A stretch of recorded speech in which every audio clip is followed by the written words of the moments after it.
नमस्कार दोस्तों, मेरा नाम है गगन और स्वागत है आज की इस वीडियो में जहां हम बात करने वाले हैं निसान मैग्नाइट के बारे में। ये 1 litre non turbo charge engine जो है, जो कि सस्ता पड़ता है टर्बो चार्ज से, उसकी हम बात करने वाले हैं। और प्रॉबेबली ये वो गाड़ी है जो कि ज़्यादातर लोग खरीदने की सोच रहे होंगे, because turbo charge version no doubt ज़्यादा पावरफुल है, ज़्यादा लॉजिकल है, बट उसके पास में उस प्राइस रेंज में जाते जाते आपको बाकी जो सब 4 मीटर कॉम्पैक्ट एसयूवीज है वो मिलने लग जाती है, तो लोग वहाँ ज़्यादा कन्फ्यूज़ होते हैं और वहाँ ज़्यादा शिफ्ट कर जाते हैं। तो इसकी बहुत डिमांड थी। फॉर्चुनेटली ये लॉकडाउन से जस्ट पहले हमें मिली तो 7-8 दिनों के लिए थी, बट लॉकडाउन 2 महीने चल गया, तो उस वजह से हमारे पास लगभग 2 महीने रही और 2000 किलोमीटर मैं इसको चला चुका हूँ। और क्या सब चीज़ें जो है, क्या मेरे ऑब्जर्वेशन है, उन सब की बात कर लेते हैं। क्या मैं महसूस कर पाया हूँ, हर एक चीज़ को डिटेल में बात करेंगे। काइगर के साथ में इसका कंपैरिजन जो है वो अलग से शूट करना पड़ेगा, बिकॉज दोनों गाड़ियों में काफ़ी अच्छे खासे डिफरेंस है, तो उनकी बात जो है बाद में करेंगे। अभी फ़िलहाल इसकी बात करते हैं। ओके, तो गाड़ी हमने एक्चुअली एक थोड़ी सी छाँव वाली जगह पे लगा ली है। राजस्थान में छाँव की बड़ी ज़रूरत है, अभी टेम्परेचर बढ़ रहा है। हालांकि टेम्परेचर से हमें एक चीज़ याद आती है, और वो ये कि इसका टेम्परेचर सेंसर जो है, जो अंदर दिखाता है कि बाहर कितना टेम्परेचर हो रहा है, वो या तो फॉल्टी है या वो कुछ ऐसी जगह पोजीशन कर दिया गया है कि वो हमेशा 2, 4, 5, 10 डिग्री ज़्यादा ही दिखाता है। तो एक जगह हम बैठे थे, वहाँ पे दिखा रहा था 53 डिग्री सेल्सियस। मेरा तो देख के हार्ट अटैक आ गया, लेकिन इतना गर्म नहीं था। फिर हमें लगा कि चलो कोई बात नहीं। तो वो टेम्परेचर सेंसर फॉल्टी है, इस पर्टिकुलर गाड़ी का नहीं है। और भी कई मैग्नाइट में जो है उस इशू को रिपोर्ट किया गया ओनर्स के द्वारा। आई थिंक काइगर में भी हो सकता है, देखना पड़ेगा कि कहाँ क्या सीन है। अभी काइगर के बारे में हम नहीं बोलेंगे, मैग्नाइट में तो है। फिर आगे बाहर की बात करते हैं, कहाँ क्या चीज़ है। 16 इंचज़ की व्हील है, बहुत ही सुंदर दिखते हैं, कोई भी शिकायत नहीं है। अच्छी राइड क्वालिटी भी उनसे आती है। हालांकि राइड क्वालिटी के मामले में जब सस्पेंशन की बात की जाती है, तो सस्पेंशन थोड़े से ऐसे हैं कि उतना इंडिया की ख़राब सड़कों पर उतनी बढ़िया राइड क्वालिटी जो है, उतनी बढ़िया सस्पेंशन नहीं लगेंगे आपको। थोड़े से आवाज़ वो करते हैं, स्पेशली जब आप किसी बड़े गड्ढे में अगर गाड़ी गिर जाती है, तो वहाँ पे बहुत ही अजीब सी आवाज़ आती है, जो कि इस पर्टिकुलर प्लेटफॉर्म में जो और गाड़ियाँ हैं, जिसमें अराउंड ट्राइबर भी है, उसमें भी आती है, और काइगर में भी वो आवाज़ आती है। तो वो एक थोड़ा सा क्वालिटी और सस्पेंशन की क्वालिटी का थोड़ा सा इशू है। बाकी ओवरऑल साइड में अगर आप देखें तो लुक्स के मामले में कहीं कोई शिकायत जो है आपको नहीं होगी। काफ़ी सही लगती है ऑनेस्टली गाड़ी इस पर्टिकुलर प्राइस पॉइंट की गाड़ियों के हिसाब से और सब 4 मीटर के हिसाब से। यहाँ पे रिक्वेस्ट सेंसर दिया गया है, जो कि दूसरी तरफ भी दिया गया है। Hyundai किया ग्रुप को कुछ सीखना चाहिए इससे, कि कैसे रिक्वेस्ट सेंसर में कंजूसी नहीं करनी चाहिए। काइगर में वो आपको सिस्टम मिलता है कि आप चाबी पास में लेके जाओ, दूर लेके जाओ, वैसे अनलॉक हो जाती है। इसमें वो नहीं मिलता है, इसमें रिक्वेस्ट सेंसर आपको मिलते हैं। फ्रंट में ये हेडलाइट्स मिलती है ऑल LED, और यकीन मानिए मेरा, बहुत ही कमाल थ्रो है इसका। हालांकि थोड़ी सी नीचे वो रहती है अपने हाईएस्ट पोजीशन पे भी, अगर थोड़ी सी ऊपर उनका लेवल हो जाता तो लो बीम पे ये गजब हो जाती। बट इंडिया में लोग फिर भी हाई बीम पे चलाएंगे, तो हाई बीम पे मत चलाया करो मेरे भाई। लो बीम पे भी बहुत बढ़िया है, आप थोड़ी सी आदत डाल के देखो। गाड़ी में आपको DRL भी मिलते हैं और फॉग लैम्प भी मिलते हैं, जो कि एक अच्छी चीज़ है इस पर्टिकुलर गाड़ी के बारे में।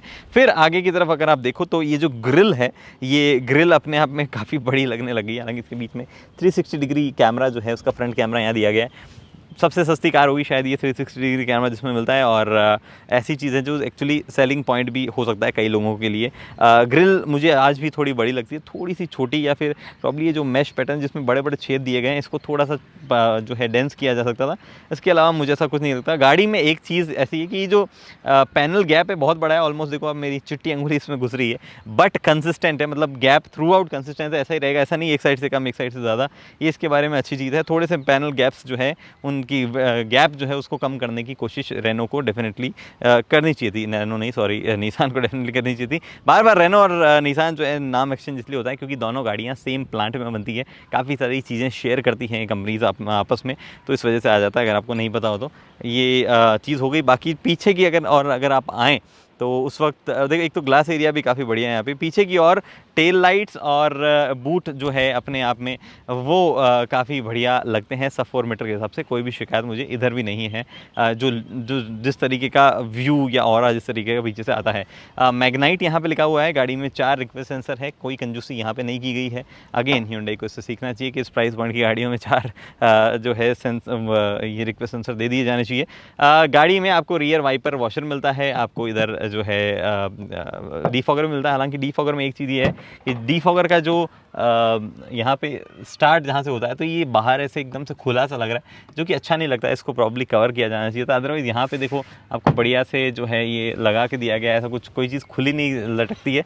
लेकिन ये चीज़ें जो है, अगेन ये एक क्वालिटी इशूज़ है। ये जो हुक्स हैं, ये मुझे नहीं लगता ज़्यादा दिनों तक या महीनों तक चल पाएंगे। अगर आप इनको रेगुलरली पार्सल ट्रे को यूज़ करते हैं, जो कि एक्चुअली यूजेबल है, उसके बारे में अच्छी चीज़ है। पार्सल ट्रे बढ़िया यूज़ भी की जा सकती है, बट प्रॉब्लम उसके साथ यही है कि भैया आपकी ये हुक्स जो हैं उनकी क्वालिटी उतनी अच्छी नहीं है। अगेन प्राइस पॉइंट पे आप बोलोगे और क्या क्या चाहिए तेरे को, BMW बना के देंगे क्या। यहाँ पे बूट जो है वो ठीक साइज़ का है और मुझे कोई इशू नहीं रहा है। हालांकि काइगर का बूट थोड़ा सा बड़ा है, बट मुझे इस बूट से भी कोई इशू नहीं है ऑनेस्टली, अच्छी साइज़ का मुझे लगा है। अभी तो आप देख सकते हैं तरह तरह के सामान हमारे पास, हेलमेट वेलमेट काफ़ी सारी चीज़ें जो है हमने यहाँ पे लोड कर रखी है। 60-40 स्प्लिट मिलता है अगेन, जो कि एक अच्छी चीज़ है। अंदर बूट लैम्प भी मिलता है, दोनों तरफ हुक्स मिलते हैं जिनमें आप कुछ लगा सकते हैं। नीचे स्पेयर टायर जो है वो इसके नीचे स्पेयर टायर जो है बाकी टायर से थोड़ा छोटा है, अगर आपको ये चीज़ जाननी हो तो। किसी भी तरीके का कोई ऐसा इशू ऑब्जर्व नहीं किया गया बाहर से। कुछ कुछ चीज़ें जो कि शायद आपको मतलब जाननी चाहिए या नहीं जाननी चाहिए, वो ये कि ग्राउंड क्लियरेंस बढ़िया है, उसमें कोई शिकायत नहीं है। हालांकि गाड़ी में क्लियर जो है एक यहाँ पे देख पा रहे हो ये गैप्स ऐसे दिखते हैं, क्योंकि ये सीधा बम्पर के पीछे कोई भी चीज़ नहीं लगी हुई है। तो कुछ कुछ आपको लगेगा कि यहाँ पे ये मटेरियल होता है, बाकी गाड़ियों में इसमें नहीं है, कुछ वो पॉइंट ज़रूर आप देख सकते हैं। ऊपर रूफ रेल दी गई है जिसमें हुक्स भी हैं, तो ये यूजेबल है रूफ रेल, अगर आप चाहें तो आप उसका इस्तेमाल कर सकते हैं। अंदर की ओर अगर हम आएँ तो यहाँ पे डेफिनेटली कई ऐसी चीज़ें हैं जो कि आपको अच्छी लगेगी। स्पेस अच्छा है गाड़ी में, वो एक बढ़िया चीज़ है इसके बारे में। फीचर्स आप देखेंगे, फीचर्स के मामले में डेफिनेटली ये नहीं है कि बहुत ज़्यादा फीचर्स दिए गए जैसे कि सोनेट वगैरह में मिलते हैं आपको, बट स्टिल ऐसे काफ़ी फीचर्स हैं जो कि आपको देख के अच्छा लगेगा। फॉर एग्जाम्पल क्रूज़ कंट्रोल यहाँ पे दिया गया है, आपको टच स्क्रीन दी गई जिसमें wireless Android auto Apple CarPlay मिलता है, जो कि एक अगेन अच्छी चीज़ है। हालांकि टच स्क्रीन एक बार काफ़ी हैंग हो गई थी, मुझे गाड़ी बंद करने पर भी वो चालू नहीं हुई थी। फ्यूज़ ढूंढने लगा था, तब मुझे एक और प्रॉब्लम इसमें रियलाइज़ हुई कि इस गाड़ी में फ्यूज़ पुलर नहीं आता है और एक्स्ट्रा फ्यूज़ेस नहीं आते हैं, विच इज़ वेरी वियर्ड। ऐसा नहीं होना चाहिए। फ्यूज़ पुलर 2-3 रुपये 4 रुपये की चीज़ है, वो ज़रूर हर कंपनी को देनी चाहिए। तो ये एक टच स्क्रीन का एक ही बार इशू आया, उसके अलावा कभी इशू नहीं आया। थोड़ी सी स्लो है, इसमें कोई डाउट नहीं है, और इसकी विजिबिलिटी दिन में थोड़ी और बेहतर की जा सकती थी, ये एक चीज़ है। बाकी हम बात कर रहे थे फीचर्स की, तो फीचर्स के मामले में कुछ और चीज़ें, वायरलेस चार्जिंग वगैरह आप लगवा सकते हैं। इस गाड़ी में तो नहीं है, बट एज एन एसेसरी आप लगवा सकते हैं। पुश स्टार्ट बटन है, ऑटोमेटिक एसी है आपके पास में, कोई भी तरीके का ऑटोमेटिक हेडलाइट या ऑटो वाइपर या ऑटो डिमिंग IRVM ये चीज़ तो नहीं है गाड़ी में। बट मुझे नहीं लगता इन जनरल आपको कोई ऐसी चीज़, बड़ी चीज़ मिसिंग जो है वो इस गाड़ी में लगेगी। आई थिंक क्रूज़ कंट्रोल अगर नहीं भी होता तो चल जाता। क्रूज़ कंट्रोल ठीक है, देखने में सुंदर लगता है, ऐसे फीचर वाली चीज़ है, बट ये नहीं होता तो भी चल जाता। उसकी जगह, क्रूज़ कंट्रोल की जगह प्रॉब्ली यहाँ पे ऑटो हेडलैम्प्स या ऑटो डिमिंग IRVM दिया जाता, तो इंडिया के हिसाब से ज़्यादा यूज़फुल वो फीचर है। रेनो की जो काइगर आती है वो स्पेस के मामले में थोड़ी और ज़्यादा स्टेप अहेड है, उसमें थोड़े स्पेस और ज़्यादा दिए गए हैं। इसमें हालांकि उतने स्पेस मतलब ये स्टोरेज स्पेसेस वगैरह तो इसमें नहीं है, लेकिन फिर भी आपको जो है कोई ऐसी खासी कमी नहीं होगी। बॉटल होल्डर्स बड़े बड़े हैं आपके पास में, और दोनों मतलब जितने भी बॉटल होल्डर है चारों वो बड़े हैं। बॉटल के साथ साथ सामान जो है आप वो भी रख सकते हैं। फिर यहाँ बैठने में कैसा है, वेल ये थोड़ा सा एरिया क्रैम्प्ड है। अगर आपका पाँव बड़ा है तो आप फिर क्लच ब्रेक वगैरह जो है इसमें थोड़ा बहुत आपको यहाँ पे इशू होता रहेगा कि टकराते रहेंगे अगर आपके जूते बड़े हैं तो। हालांकि मेरे को इतनी कोई समस्या नहीं हुई आज तक, क्लच ठीक ठाक वेट के साथ में आता है। हालांकि एक चीज़ जो मैं अभी देख पा रहा हूँ वो ये, तो ये लोअर पार्ट में थोड़ी सी क्वालिटी का इशू है, नीचे की तरफ कुछ क्वालिटी इशूज़ है। ये पता नहीं कहाँ से क्या गिर गया है, जो कि हम यहाँ रख देते हैं, अभी बाद में देखेंगे। तो लोअर पार्ट में थोड़ा सा क्वालिटी के आप देखोगे कि वहाँ पे जिस तरीके की फिनिशिंग जो दी गई है वो उतनी अच्छी नहीं है। ये चीज़ आप इसके बारे में कह सकते हो। फिर सीट्स जो है वो कंफर्टेबल, हालांकि पूरा फैब्रिक है, बट मुझे मेरी साइज़ जो कि 5 फुट 8 इंच का मैं हूँ और ठीक ठाक मतलब एवरेज इंडियन की तरह मेरा बल्क है, तो मुझे तो कभी कोई शिकायत नहीं हुई। अगर आप चौड़े बड़े हैं तो आपको ज़रूर थोड़ा सा सीट में अंडर थाई सपोर्ट वगैरह जो है उसमें थोड़ी सी कमी लग सकती है। मुझे तो ऐसा कोई बड़ा इशू लगा नहीं है। सीट हाइट जो है वो एडजस्टेबल है। व्यू जो है उसकी बात हम आगे करेंगे। इस तरफ से अगर मैं आपको दिखाऊं तो एक कमी जो मुझे डेफिनेटली खली वो ये कि इसकी जगह इसको बेटर यूटिलाइज़ किया जाता, कोई स्टोरेज स्पेस या ऐसी कुछ चीज़ दी जा सकती थी जो नहीं दी गई है। बाकी स्पेस वगैरह मतलब हर एक चीज़ जो है मैं हाथ लगा के मैं नहीं बता रहा हूँ इस वीडियो में, वो आप आई बटन में देख सकते हैं। जब मैंने वीडियो बनाई थी उसके बारे में कोई भी ऐसी चीज़ जो है मुझे नहीं लगी जो मुझे हाईलाइट करनी चाहिए। ऑटो AC वगैरह सब बढ़िया काम करता है, हालांकि थोड़ा ज़्यादा कूलिंग देता है कभी कभार, वो भी एक इशू हो जाता है ज़्यादा कूलिंग अपने आप में, बट आई थिंक उससे आप इजीली डील कर सकते हो टेम्परेचर इधर उधर सेट कर के। जो ग्लव बॉक्स है उसकी साइज़ भी काफ़ी बढ़िया है, हालांकि हमने बहुत सारा कचरा उसमें रख रखा है, तो मैं आपको फ़िलहाल तो उसको ज़्यादा नहीं दिखा पाऊँगा। फिर रही बात कि ये आपके पास में सन वाइज़र्स जो हैं वो सन वाइज़र ठीक साइज़ के हैं। आपको वैनिटी मिरर जो है उसमें वो भी मिलता है और ऑलमोस्ट पूरी विंडो कवर करते हैं, थोड़ा सा एरिया छोड़ते हैं, बट आपको शायद वो इशू नहीं होना चाहिए। ग्लास काफ़ी हद तक ड्राइवर के नज़दीक आ जाता है, तो मतलब ये थोड़ा सा ऑड आपको इनिशियल लग सकता है, लेकिन इससे प्रॉब्लम सिर्फ एक ही है कि ये जो पर्टिकुलर IRVM है, ये IRVM थोड़ा ऊंचा प्लेस किया गया है। तो अगर आप मेरी हाइट के हैं 5 फुट 8 इंच है, तो आपको जो रियर विजिबिलिटी है वो ऑलमोस्ट 50 मीटर्स तक की दिखती है, उसके बाद में सड़क ही दिखती है सिर्फ आपको। मतलब बेसिकली कहने का मतलब ये थोड़ा ज़्यादा ऊंचा लगा हुआ है, थोड़ा सा नीचे लगा हुआ होता तो ज़्यादा बेटर व्यू जो है वो पीछे का आता। अभी आपको सिर्फ 50-60 मीटर्स तक ही दिख पाता है, उससे ज़्यादा आप देख नहीं पाते हो जब आप ऐसे प्रॉपरली गाड़ी चला रहे होते हो। तो फिर उसके बाद में MID की बात कर लेते हैं। कुछ लोग बोल रहे थे कि इसमें छोटा बीम देख सकते हैं। छोटा बीम तो नहीं देख सकते हैं, लेकिन थोड़ी सी कार्टूनिश फील जो है ये MID देती है। ये फर्स्ट पर्टिकुलर स्क्रीन है, हालांकि मुझे अभी तक इस MID को यूँ मतलब ऐसा कुछ खास इससे लगाव नहीं है कि मैं इसको बार बार देखता रहूँ। और कुछ जगहों पर पढ़ने में भी इशू जो आते हैं, और स्लो भी है ये अपने आप काम करने में। ये जो बटन है इनसे आप MID कंट्रोल कर सकते हो बेसिकली, इससे और ये अप डाउन और ये ओके जो है आप कंट्रोल कर सकते हो। क्या क्या चीज़ें मिलती है वो आपको मैं पहले ही बता चुका हूँ, फिर से एक बार ब्रीफली बताता हूँ। ये आपके पास में यहाँ पे टेकोमीटर है, इधर ट्रिप B आपको दिखा रहा है, इधर ट्रिप A दिखा रहा है, ट्रिप और इधर जो है डिस्टेंस टाइम दिखा रहा है, जो कि ऑलमोस्ट 0 दिखा रहा है बिकॉज फ्यूल अभी नहीं है गाड़ी में। ये एक्चुअली मैं चला चुका हूँ 1958 किलोमीटर गाड़ी को। ओवरऑल गाड़ी 2000 किलोमीटर के लगभग चल चुकी है। हमें एकदम फ्रेश गाड़ी दी गई थी ये। हमने फर्स्ट मीडिया पर्सन थे हम जो चला रहे हैं इसको, और पन्नियाँ भी जो है मैंने इसकी निकाली थी। तो ये चीज़ें फर्स्ट में यहाँ पे दिखाती है, बीच में डिजिटल स्पीड जो है वो आपको दिखा रहा है। फिर आप आगे देखेंगे तो इधर आपको पास में ये रियल टाइम फ्यूल एफिशिएंसी जो है वो दिखाता है, और ये गाड़ी स्टार्ट करने के बाद आपकी क्या फ्यूल एफिशिएंसी इस पर्टिकुलर ट्रिप पर रही है वो दिखाता है। इधर जब आप इसको टॉगल करोगे तो यहाँ पे हर एक गाड़ी स्टार्ट बंद करने के बाद में क्या फ्यूल एफिशिएंसी फिगर जो है वो आ रहे हैं, उसका ग्राफ सा बन जाता है। इसके बारे में अभी ड्राइव करते हुए बात करेंगे क्या फ्यूल एफिशिएंसी वगैरह मिल रही है। यहाँ पे आपके पास में वो दोनों स्क्रीन कंबाइन हो जाती है, इधर टेकोमीटर आ जाता है, इधर जो है रियल टाइम फ्यूल एफिशिएंसी आती है, और यहाँ पे ट्रिप A और ट्रिप B जो है वो आ जाती है। फिर उसके बाद में टायर प्रेशर मॉनिटरिंग सिस्टम आ जाता है, और टायर प्रेशर मॉनिटरिंग सिस्टम जो है वो 3 तरीके से काम करता है। एक तो ऐसे दिखाता है कि सब ओके है, एक दिखाएगा आपको कि थोड़ा सा प्रेशर कम है, और फिर दिखाता है पंचर। तो कोई भी एग्जैक्ट PSI वगैरह वो नहीं दिखाता है। फिर एक लास्ट सेटिंग डिमिंग कंट्रोल जो है वो है, ये कुछ वार्निंग और ये कुछ टेम्परेचर वगैरह जो इधर दिखा रहा है। टेम्परेचर के बारे में ऑलरेडी बता चुका हूँ कि सेंसर थोड़ा सा फॉल्टी है, 39 डिग्री दिखा रहा है, जबकि एक्चुअली में बाहर अभी 39 तो नहीं है, 35 या 36 के आसपास ही टेम्परेचर होना चाहिए। फिर रही बात गाड़ी में बाकी जगहों की क्वालिटी वगैरह की, तो मुझे ऐसा कोई भी मतलब ऐसा छूने वाला पार्ट नहीं जिसकी क्वालिटी एक्सट्रीमली कुछ पूरी ऐसी कुछ लगी हो। एक इशू ये जरूर रह जाता है कि ये जो लॉक अनलॉक वाला सिस्टम जो यहाँ पे दिया जाता है भाई, इसको जो है थोड़ी सी बेटर प्लेसमेंट दी जा सकती थी। हर बार जो है इधर हाथ जाता है और इससे कुछ होता नहीं है, फिर यहाँ से अनलॉक करो, ये वाला इशू है। हालांकि इसमें एक और चीज़ है, अगर आप इसको दबाए रखें तो यहाँ पे आप देखेंगे कि लिखा हुआ आएगा ऑटो डोर लॉक ऑफ। यहाँ इसको दबाए रखेंगे तो लिखा हुआ आएगा ऑटो डोर लॉक ऑन। जो स्पीड सेंसिंग डोर लॉक होता है ना कि भाई इस सर्टेन स्पीड जाने के बाद डोर लॉक हो जाए, वो फीचर आप यहाँ से एनेबल डिसेबल कर सकते हैं। ये चीज़ें हैं, ये आप देख पा रहे हैं। इसकी थोड़ी सी विजिबिलिटी और बेहतर होनी चाहिए थी। आपको जिस हिसाब से अभी कैमरा में दिख रहा है वैसा ही जो है मेरे को बैठने में दिखता है, यूँ रिफ्लेक्शन वगैरह, तो थोड़ी विजिबिलिटी के हिसाब से इसको बेटर किया जाना चाहिए था। अभी ये अपनी हाईएस्ट जो ब्राइटनेस है उस पर है। लाइट्स जो है हेलोजन है, बट एक्चुअली अच्छी है, बहुत ही अच्छा जो है उनका थ्रो है, जो मुझे काफ़ी बढ़िया लगा। ये कैबिन लाइट्स जो है उनकी मैं बात कर रहा हूँ, वो एक काफ़ी बढ़िया चीज़ इसके बारे में है। स्पेस जो है वो एक गाड़ी के बारे में USP है अपने आप में। मतलब बढ़िया स्पेस जो है रियर में भी मिलता है, कोई भी शिकायत नहीं करेगा रियर में भी। हालांकि वो आप चाहें कि 3 जने बैठना तो थोड़ा सा हार्ड हो सकता है, बट नीचे फ्लोर रम्प वगैरह बहुत कम होना और इन सब वजह से तीसरा बंदा भी अगर बैठेगा तो ऐसी खास बड़ी परेशानी उसको नहीं आएगी। गाड़ी में रियर में एमिनिटीज़ के मामले में रियर AC दिया जाता है, हालांकि थोड़ी सी कम ही है उसका थ्रो, ऐसा कुछ खास तेज थ्रो नहीं है।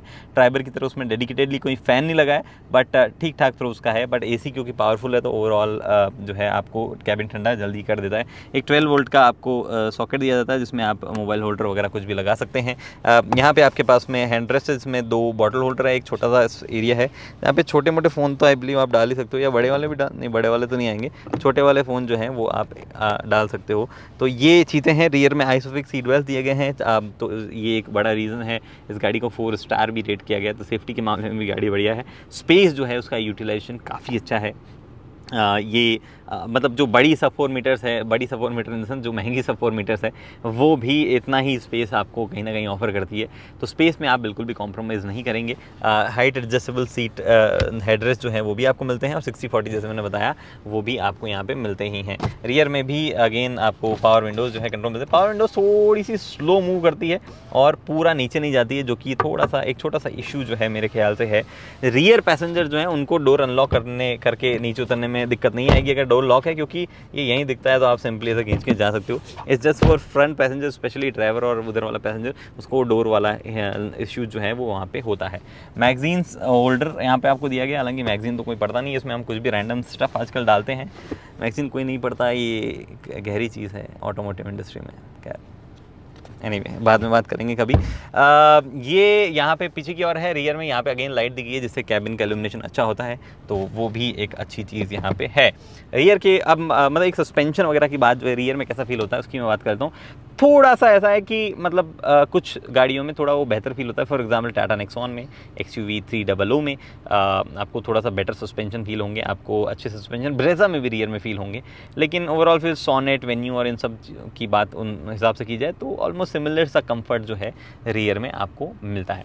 चलिए ओके जी, तो ड्राइव करते वक्त बाकी चीज़ों की अब बात करता हूँ मैं। रेनो काइगर में और निसान मैग्नाइट में जो 1 लीटर का इंजन आता है नेचुरली एस्पिरेटेड, उसकी पावर फिगर्स जो है वो है 72 PS के लगभग की पावर, और टॉर्क जो है 96 न्यूटन मीटर का होता है। 5 स्पीड का गियर बॉक्स मिलता है यहाँ पे, और आपके पास में ऑप्शन जो है जैसा मैंने बताया टर्बो चार्ज इंजन का भी होता है। रेनो काइगर में आपके पास में टर्बो में कई ऐसे फीचर्स जो नहीं आते हैं, इसके टर्बो में फीचर्स आते हैं, हालांकि ये नेचुरली एस्पिरेटेड में नहीं आते। क्या फीचर्स है?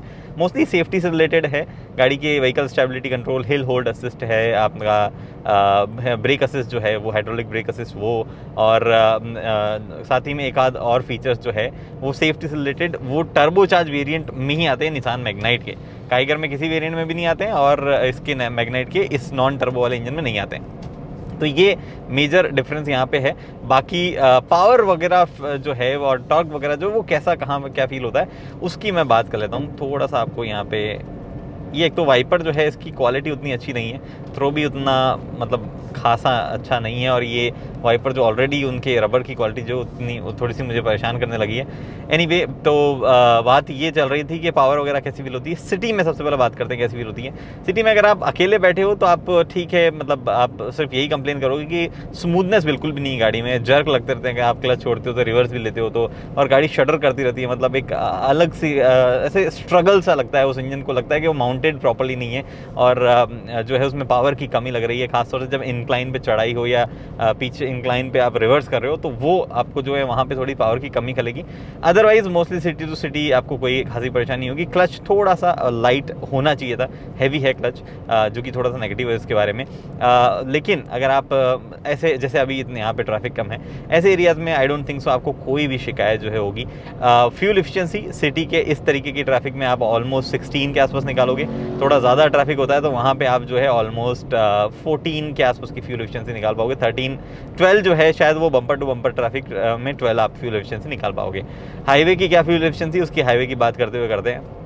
हाईवे में सिचुएशंस ऐसी है, एक तो सिटी में अगर आप 3-4 लोग बैठे हो ना, फिर तो इस इंजन के साथ में वो स्टॉप गो ट्रैफिक में बड़ी परेशानी आपको हो सकती है। हाईवे में क्या सिचुएशन है? वेल हाईवे में सिचुएशन ये है कि आप गाड़ी के NVH जो है वो आपको एक हल्का सा जब आप ड्राइव करते हो तो उसके बाद में आपको रियलाइज होने लगता है कि गाड़ी आवाज़ जो है उसका इंजन करता है। दो ये आवाज़ ट्राइबर वाइबर जैसी, मतलब सेम इंजन ट्राइबर में जो है कम आवाज़ करता है, तो उससे तो थोड़ा कम ही है, बट सामने एक बहुत ही बढ़िया जो है सिस्टम चल रहा है आगे, बहुत ही रफ गाड़ी चला रहा हूँ। तो ट्राइबर जो है उसमें ज़रूर मतलब वो पावर की ऐसा, मतलब सॉरी NVH की जो है लगता है कि बहुत ज़्यादा ही वो आवाज़ करी है। इसमें उतना आवाज़ इंजन जो है अंदर कैबिन में ट्रांसफ़र नहीं कर पाता है, हालांकि वो हार्शनेस और वो सब फीलिंग जो है हर जगह आती है आपको। इनफैक्ट ये गियर में भी हल्का हल्का सेंसेशन आता है जब आप एक्सलेट करते हो या एक्सलेटर से पाँव हटाते हो तब। तो ये ज़रूर चीज़ है कि एनवीएच पे और बेहतर काम हो सकता है, लेकिन जो किया गया है वो काफ़ी अच्छा है। 2 हाईवेज़ वगैरह पे एक बार की जब आप 2500 आरपीएम से ऊपर रहते हो तो मतलब उसके बाद में आपके पास में डिसेंट पावर हमेशा है। ओवरटेक वगैरह करने हैं आपको, गाड़ी में 3-4 लोग बैठे हो तो नो डाउट आपको गियर डाउन करना ही पड़ता है, वो एक इसकी कमी है, मतलब आपको हायर रेव्स में जाना ही पड़ता है उसके लिए। अच्छी बात ये है कि ठीक ठाक रेव कर देती है गाड़ी, 6000 आरपीएम के ऊपर भी चली जाती है रेव करते करते, तो वो कहीं भी जाए ज़्यादा आपको प्रॉब्लम ना हो, बट आप इंजन पे डेफिनेटली ज़्यादा स्ट्रेस डाल रहे हैं। ओवरऑल इस पर्टिकुलर बजट में अगर आपको चाहिए ना कि स्मूथनेस और रिफाइनमेंट हो इंजन में, तो मेरे ख्याल से फिर आपको जाना चाहिए नियोस हुई या इग्निस या बलेनो का बीच का वेरिएंट कोई है, i20 का स्पोर्ट्स वगैरह वेरिएंट है, उनके साथ आपको जाना चाहिए। वहाँ पे आपको रिफाइनमेंट वाला फैक्टर जो है इंजन के साथ में मिल जाएगा। यहाँ पे आपको वो फैक्टर नहीं मिल पाएगा इंजन के वाली रिफाइनमेंट वाले मामले में। हाईवे पे फ्यूल एफिशिएंसी का क्या सीन है, अगर आप 80 के आसपास चलाते हो, 80-85 मतलब इससे ज़्यादा स्पीड्स नहीं करते हो तो, और आराम से पिकअप वगैरह करते हो, तो आपको अराउंड 21 की फ्यूल एफिशिएंसी देता है, जो कि कमाल फ्यूल एफिशिएंसी। इनफैक्ट इसमें अभी भी सेव होगा, मेरी बेस्ट फ्यूल एफिशिएंसी फिगर जो है वो 21.4 आई थी, और मैं उस टाइम 85 से ऊपर शायद नहीं गया था, गया होगा तो 2-3 मिनट के लिए 90 के आसपास गया होगा, ये फ्यूल एफिशिएंसी फिगर आई थी। और अगर आप कंटिन्यूसली 95-100 जैसी स्पीड्स अगर आप हाईवे पे करते हो और मतलब मैक्सिमम, तो आप मान के चलिए आप 18 जो ARAI claimed fuel efficiency figure है 18 के आसपास का, उस पर आके आप रह जाओगे।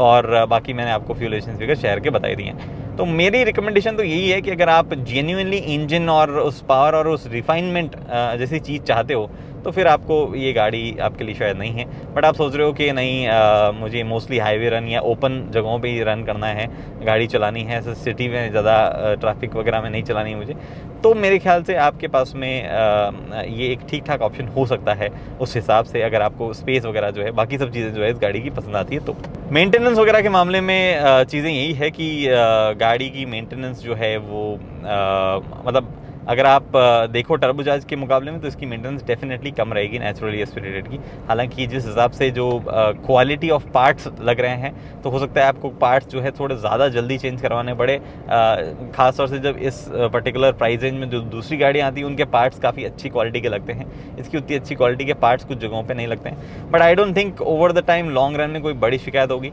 रही बात ट्राइबर और ट्राइबर क्या ही अपनी काइगर और इसकी मेंटेनेंस में आपको रेनो लेनी है, निसान लेनी है, इसके बारे में एक सेपरेट वीडियो बना दिया जाएगा। बट आपको ये भी मान के चलना चाहिए कि इनमें काफ़ी सारे फीचर्स, खासतौर से मैकेनिकल जो इंजन और गियरबॉक्स है वो सेम से हैं, तो ज़्यादा फर्क जो है उस चीज़ में आएगा नहीं मेंटेनेंस वाले में। तो कंक्लूजन्स और प्रोज एंड कॉन्स जो है उनकी बात के साथ में वीडियो को एंड करते हैं। मेरे कैमरे के ट्राइपॉड के ऊपर एक गिरगिट चढ़ रहा है। एनीवे, तो सबसे पहला प्रोज जो है, मतलब जो पहले बात करते हैं कि पॉजिटिव साइड क्या है।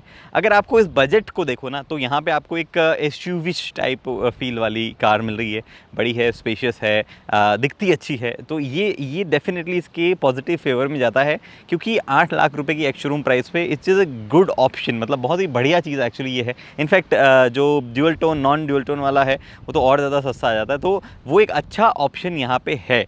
आप क्या मिस करेंगे? आप डेफिनेटली पावर मिस करेंगे। अगर आप थोड़े बहुत भी मतलब ऐसे क्विक पावर एंजॉय करना चाहते हैं, हल्की फुल्की पावर भी आप चाहते हैं, तो वो आप डेफिनेटली आप मिस करेंगे। स्मूथनेस मिस करेंगे, रिफाइनमेंट नहीं है इंजन में।